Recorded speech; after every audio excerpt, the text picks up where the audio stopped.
We're suing. That's what it's come to.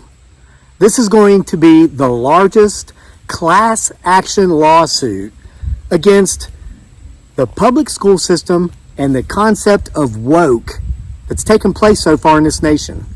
And it's easier than you could imagine. I didn't even have to contact an attorney because they were running to me. Literally, just this morning when I'm at my gym working out, a lawyer runs up to me and says, I was hoping to see you here. Let's sue. I will do this pro bono. This is a slam dunk. I'm like, how did you even know I'd be here? He says, I see you working out here all the time. I watch your videos off and on, but with this school thing going on, this transportation nonsense, making the folks that live the furthest away from the school take their kids to school and come pick them up, that is nonsense. You can't win an easier case than this. I want it pro bono. Sign here. But he didn't actually have the papers. I had to go to his office after I worked out and had lunch with my son. Then we went over and we talked to him. So here's the recap to bring you up to speed in case you've missed it. Ridiculousness under the guise of wokeness, which is ridiculousness, has taken on new levels of insanity. I know it sounds like an oxymoron, right? Or like I'm using different words to describe the same term. It's redundant. Well, that's because it's ridiculous. It's redundiculousness, lunaticish insanity.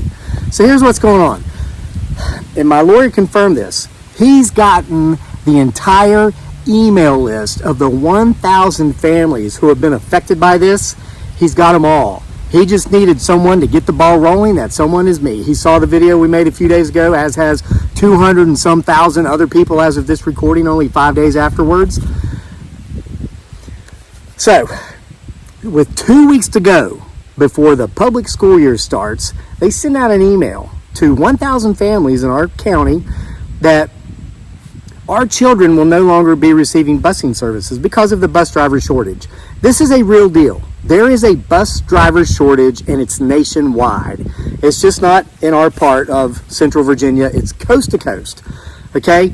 There's not enough spokes to make the wheel go round. I don't want to give you an economics history lesson like I did in the original video the other day.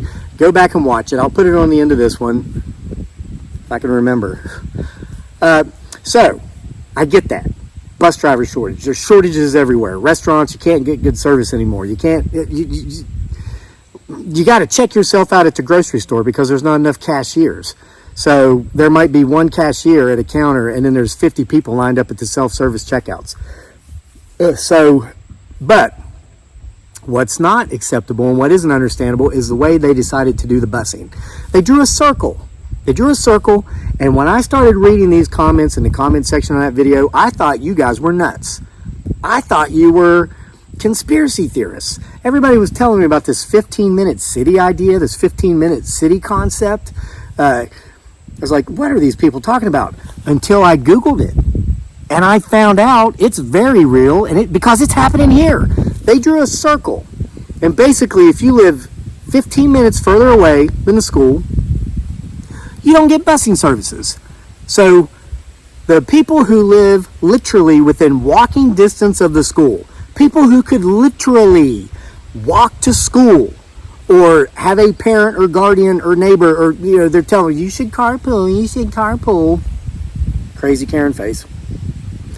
The people who could realistically do that simply, they get busing. They get to ride buses.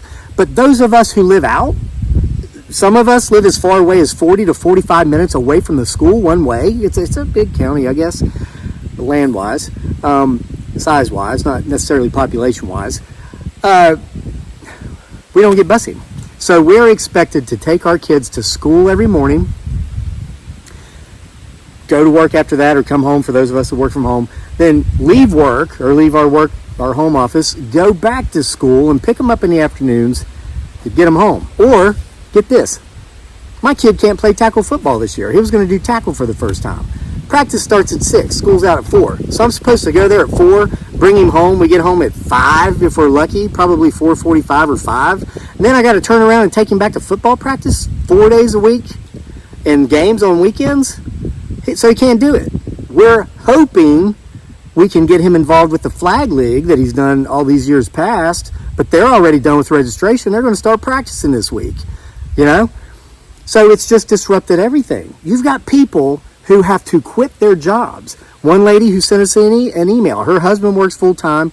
He's the breadwinner.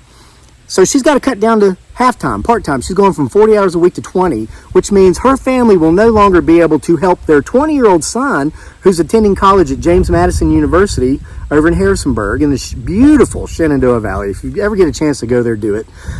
Wonderful people over there, too. The people are salt of the earth. Can't say enough good things about that area. They can't help him pay for his college anymore because of the lost wages, because of the lost busing. So now he is going to have to take out student loans. He's going to have to start out the real world once he hits the ground running after he walks across the stage. Hey, look at me, I'm a college graduate now. Here's the real world, kid. Good luck. He's going to start that out ridden with debt from student loans because they took away the buses that his little sister, who's in 8th grade, needs. So their mother has to go from working 40 hours a week to working 20 hours a week and get her pay cut in half. Even though out of that pay that she and her breadwinning husband earns, they pay a portion of taxes that goes to provide busing services for the children in the public school system.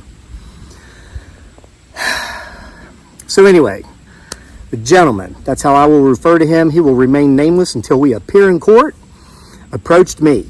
He says, I know what's going on. I watched your video. I've talked to other people here at the gym. I want to represent you in a class action lawsuit. And like I said, where do I sign? He says, I got the papers. Can you come by and see me? And I said, well, I've got to do my workout. I just went out and ran 3 miles. I got a late start. It was 90 degrees, so I only ran 3 miles. Helped my son with his weight training. Went to lunch, went and saw this man in his office. And I said, sir, it makes no sense. Do you see, as an educated man, who, by the way, he went to law school at the University of Virginia, right down the road. He's very good at what he does, very qualified to handle this, and he knows people. You ever heard of hometown? They can't hometown us because he's hometown, brah. Okay? It's coming. It is coming. But I said, what sense does it make, if any, as an educated man, to make the people that live the farthest away from the school to have to take their kids to school, whereas the people that are literally within walking distance get buses? He says that makes no sense. It's ridiculous. And I said, am I crazy? Am I absolutely crazy in thinking that they want to create a society where everybody lives within 15 minutes of the epicenter of town? And I told him, you saw the video, go through and read the comments. You know what he told me? He says, I plead the fifth. I plead the fifth. That's legalese for, yeah, you're right, but I can't say that because I'll sound like a nut job. So it's on. It's on. Watch your news, whatever your mainstream legacy media outlet of choice is. I don't care because it's going to be on all of them. It's going to be on all of them.